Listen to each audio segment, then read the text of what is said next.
How to mostly never run out of things to say. Your mind go completely blank in the middle of a conversation? That moment of panic when you suddenly have nothing to say? Dude, lately when I like talk to like not like my friends, like when I'm talking to my friends, I feel really comfortable, so I kind of just like ramble on. But when I'm talking to new people, like I don't know what's wrong with me. I just don't know what to say. Like, or like I say something and then it just goes so quiet. Like it's just awkward. And I'm like, what did I do? I pressed the wrong option or something, or I said the wrong thing. Like, why is no one responding? Oh my god. And I hate small talk, dude. I suck at small talk. Oh my god. And I just keep socially fumbling. Like I talk to people, but like I genuinely like there's something wrong with my brain. Like when I talk to new people, I think it's because I get so nervous about saying like the wrong thing that I say the wrong thing anyway, and I'm like in my head about it, and it doesn't matter. Like it most of the time it doesn't matter. But to me, I'm like, oh my god, like, ugh. Oh my god. It's not just you. And it's not because you're boring. The conversation paradox is that we actually have too many things to say, not too few.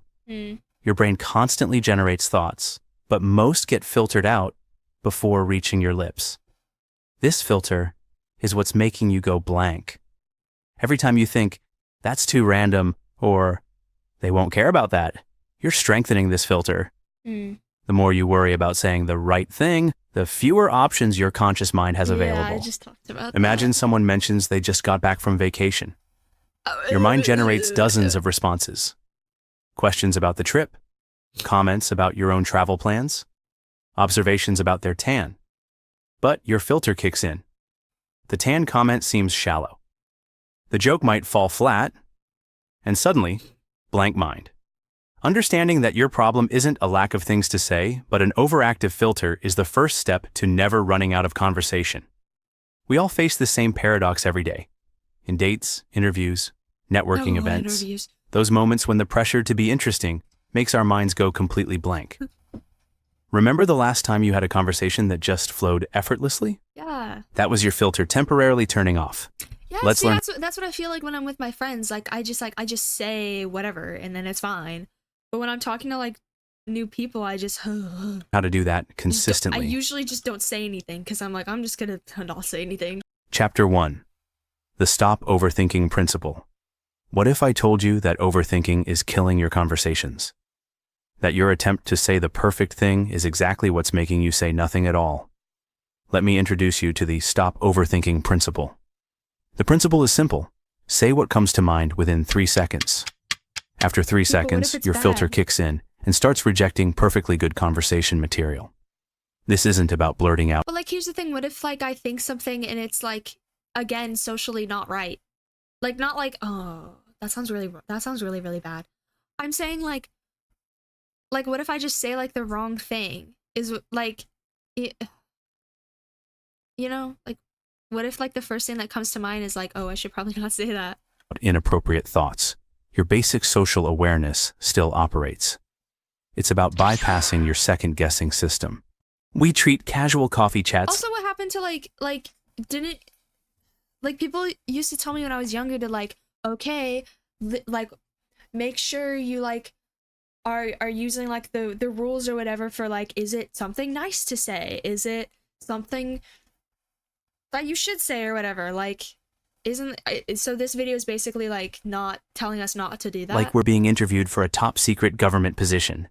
As if one boring comment will disqualify us from human interaction forever. Perfect. When you implement this principle, the boring things you say often lead to the best conversations. Why?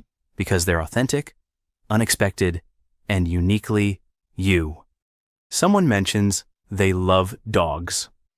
Within 3 seconds, you might think, I wonder what kind, or my neighbor has a dog that barks all night. Don't analyze which is most interesting.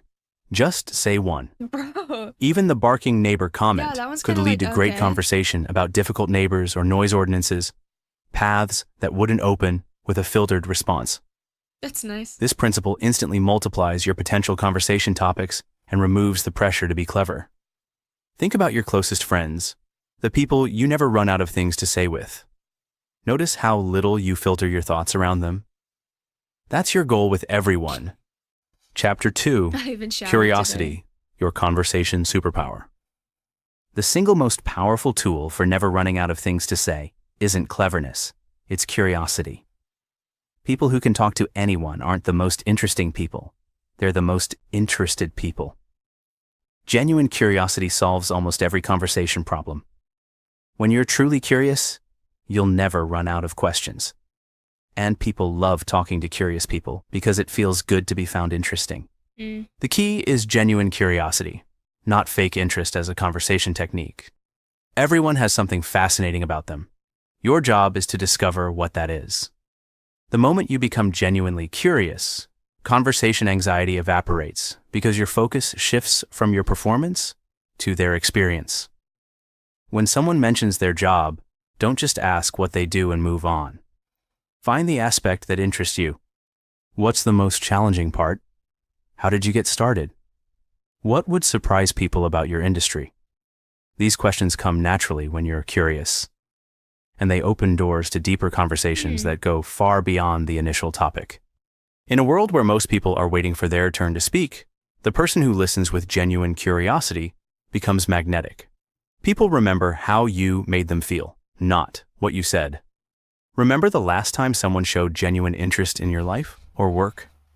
How good did that feel? That's the gift you're giving others when you lead with curiosity. Chapter 3. The Art of the Follow-Up Question. The secret weapon of great conversationalists isn't having a lot to say. It's knowing how to ask follow-up questions. Master this skill, and you could talk to a wall for an hour. Well, if the wall had interests and opinions. Follow-up questions transform a basic exchange into a deep conversation. The magic formula is: listen, identify details, dig deeper. Instead of jumping to your related experience, stay with their topic longer. Most people switch topics too quickly out of conversation anxiety. But truly satisfying conversations explore subjects with some depth before moving on. Follow-up questions require do people pronounce herbs as herbs or herbs? Herbs or herbs? Because if it's herbs, why is the H silent? Because the H is there, right? So wouldn't it be herbs? When I read it, I say herbs, but I've gotten bullied into saying herbs. Like when I read it on paper, I pronounce it in my head herbs, but when I'm like talking about it, I say herbs. Zero preparation, I've been bullied. because they're generated from what the other person just said.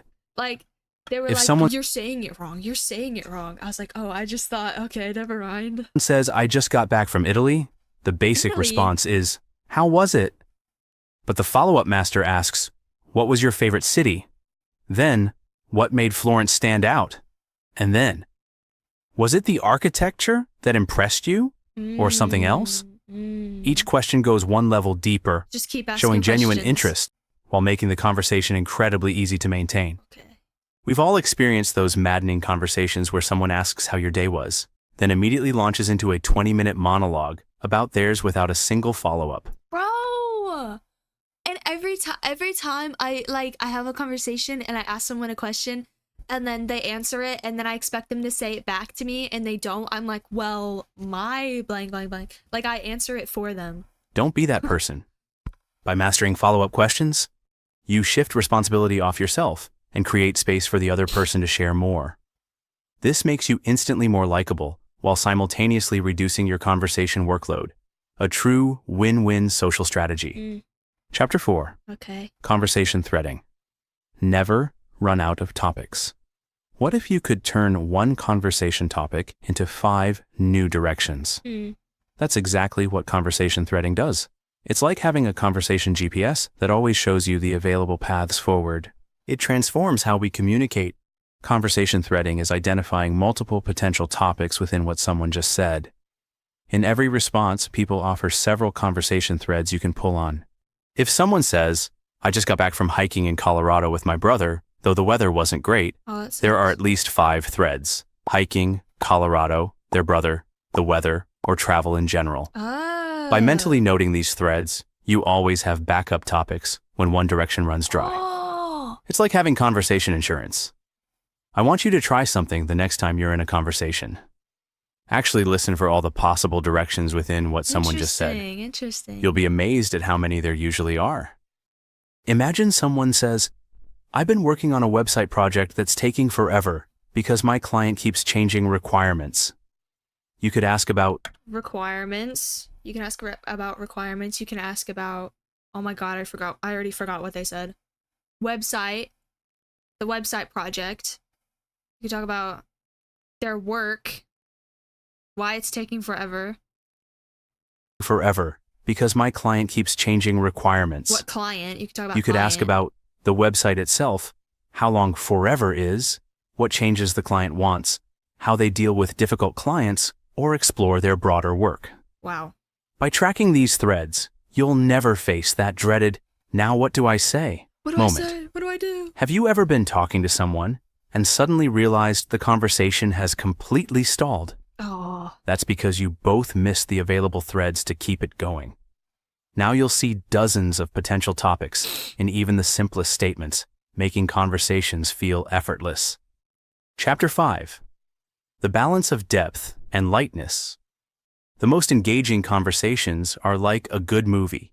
They have both light moments and deeper scenes. Oh, that movie Too was much so depth good. becomes heavy. Too much lightness feels shallow. Mastering this balance is how you create memorable interactions that leave people wanting more. Great conversations dance between depth and lightness. Depth creates connection, while lightness creates enjoyment. Most people err on one side, either keeping everything surface level out of fear or diving too deep too quickly and creating discomfort. Start with lighter topics to establish comfort, then introduce deeper elements once rapport exists. When a topic gets too heavy, learn to pivot to something lighter to release tension. This rhythm is what makes a conversation feel both meaningful and enjoyable. After discussing career challenges, depth, you might shift to, speaking of work stress, have you seen that viral video of the guy meditating while his office literally falls apart around him? This maintains the theme while shifting to something lighter. Conversely, after discussing favorite Netflix shows, lightness, you might ask, do you think what we watch actually influences how we see the world? Oh my God. Adding depth to a casual Yes. topic. In our social media-driven world, we're losing the art of balanced conversation. Either everything is a hot take always one or it's all way. cat videos. Real connection requires both. Think of your favorite person to talk with. I bet they naturally balance meaningful topics with moments of humor and lightness. Yeah. That's not an accident. It's conversational mastery. What? Learn something new? Hit that like button, share it with others, tap subscribe, and stick around for more. Got thoughts? I'd love to hear them in the comments. Chapter 6. Recovery strategies for when your mind blanks. Even Yeah, with what do all I these do? techniques, there will still be moments when your mind goes blank. It happens to everyone. The difference is that now you'll have specific recovery strategies to get the conversation flowing again within seconds. No more panic. Recovery strategies work by giving your brain a clear direction when it's temporarily offline. The best recovery strategies use the current environment, shared experiences, or simple curiosity as conversation lifelines. They work because they don't require creative thinking in the moment, just implementing a proven template. Most importantly, they're designed to sound natural, not like obvious conversation techniques. Look, we're all human. Your mind will go blank sometimes, and that's okay. What matters is having a plan for when it happens so you don't panic. When your mind goes blank, try the environment scan technique. Simply comment on something in your immediate surroundings. This coffee shop has such a great playlist today, or I really like the artwork they've chosen for this office. Another foolproof recovery is the curious reversion. Return to something they mentioned earlier. Actually, I'm curious. You mentioned you grew up in Seattle. What was that like? Everyone experiences conversation blanks, even professional speakers and talk show hosts. The difference is they've developed recovery techniques that are so smooth you never notice the glitch. Interesting. These recovery techniques are like social safety nets that let you take bigger conversational risks. Chapter 7. The Conversation Emergency Kit. Every great conversationalist has a secret weapon, a mental emergency kit of go-to topics and questions they can deploy when needed. It's not cheating, it's preparation. And I'm going to give you the ultimate kit right now. A conversation emergency kit contains versatile topics and questions that work across most situations. Your kit should include current events, non-controversial, entertainment, travel, food, technology, and aspirational questions. The most effective emergency questions balance universality with uniqueness, common enough that everyone can answer, but interesting enough to generate engaged responses. Keep 5 to 7 of these ready at all times, refreshing them periodically so they don't become stale. Instead of the generic, "What do you do?" try, "What's been keeping you busy lately?" Instead of "Seen any good movies?" try, "What shows are you currently watching that you'd recommend?" Rather than "Have any trips planned?" ask, "If you could teleport anywhere for just 24 hours, where would you go?" These questions work because they're accessible to everyone. Where would I go? I think I'd go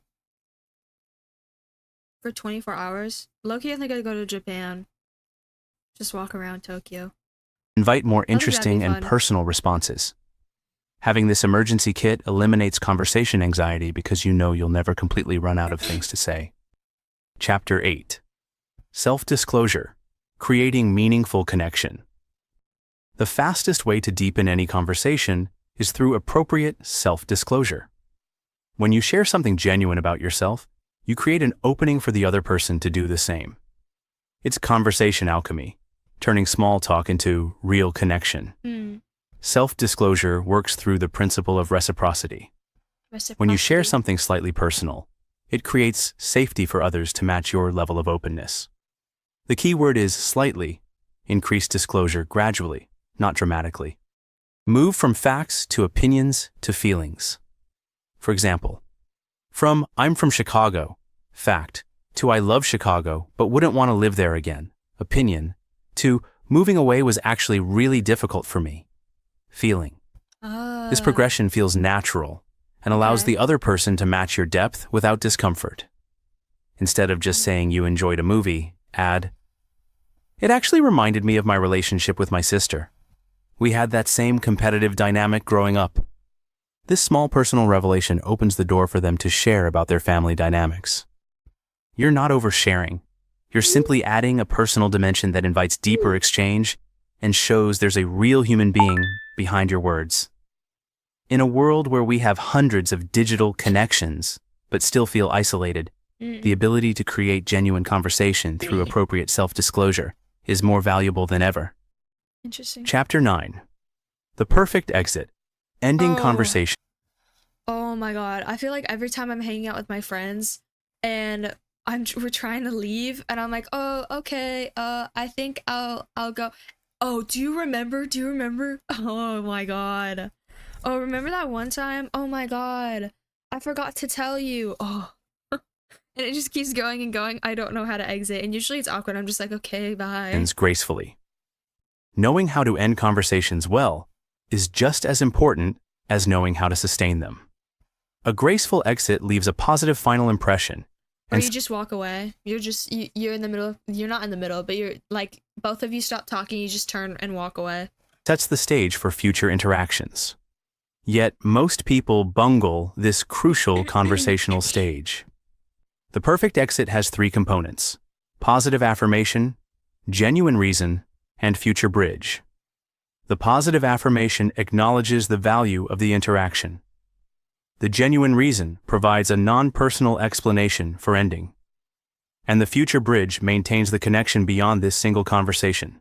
Remember, all conversations must end eventually. A good exit isn't a conversation failure. It's the natural conclusion to a successful interaction. You just say like bye. And mastering this skill removes the pressure to indefinitely sustain every exchange. We've all experienced those painful conversation endings that leave everyone feeling awkward. The trailing off, the false promises to catch up soon, the obvious relief when it's over. Instead of an abrupt, "Well, I should go," try, "It's been really great learning about your photography projects." Positive affirmation. "I need to head out for another appointment." Genuine reason. "But I'd love to see some of your work sometime. Maybe you could send me a link." Future bridge. Interesting. This formula works in professional settings, social gatherings, or even with strangers, and always leaves a positive impression rather than an awkward feeling. By mastering graceful exits, you complete the conversation skill set. You now have the tools to start conversations, sustain them, recover when they stall, and end them positively, making you a fully equipped, confident communicator in any situation. Let's recap what we've covered. You now understand that running out of things to say isn't about lacking interesting thoughts. It's about excessive filtering. You've learned to implement the 3-second rule to bypass overthinking. You know that genuine curiosity is your greatest conversation asset and that follow-up questions can extend any discussion. You've mastered conversation threading to always see multiple pathways forward. And you have concrete strategies for recovering from mind blanks, creating deeper connections through selective self-disclosure, and ending conversations gracefully. These skills don't just make you a better conversationalist, they transform your entire social experience. Conversations become opportunities for discovery rather than performances to be judged. Social anxiety diminishes as your confidence in your conversation abilities grows. And most importantly, you create more meaningful connections with the people around you, because real conversation is the foundation of real relationship. Wow. So go out there and start talking. I guarantee you won't run out of things to say. At least not mostly. That was a good video. I think I actually needed to listen to that.